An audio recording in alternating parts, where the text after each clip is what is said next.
Well, what we hear in the Senate is about to pass some variation of a public option. They may rename it, they may try to camouflage it in some way, but the ultimate goal of this liberal Congress is to create a government-backed subsidized mechanism that would be like a gravitational black hole and ultimately suck us all into it, where everyone in the country would be under a government-sponsored insurance plan. And of course, if you decide who gets paid, how much they get paid, and what procedures they get paid for, you're in control of the healthcare system.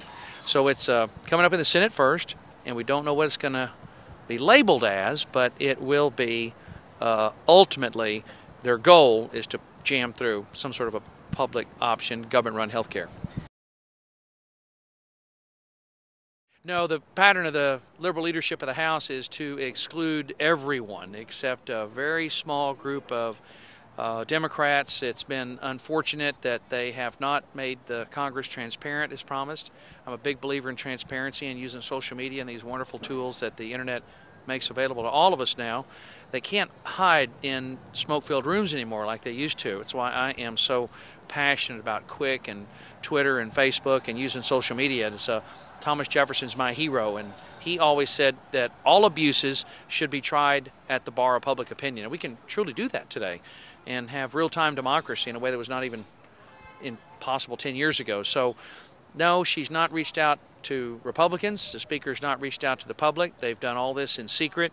It's a pattern that we've seen repeatedly with the cap and tax energy bill they dropped on the floor with a 300-page amendment in literally that morning, I think. It was brought to the House gallery, the Speaker's lobby outside the House chamber.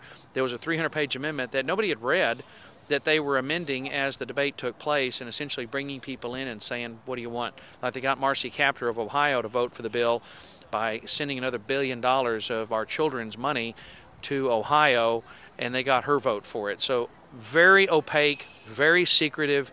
The Speaker doesn't want the public to know what she's doing, and she certainly doesn't want Republicans involved. So no, there's been zero effort to reach out, unfortunately, to Republicans.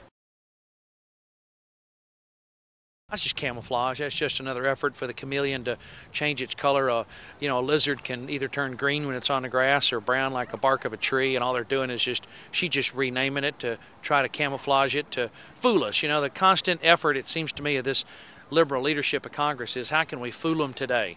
Because the public as a whole won't stand for, and shouldn't at a time of economic recession, the taxpayers won't stand for higher taxes, for more regulation.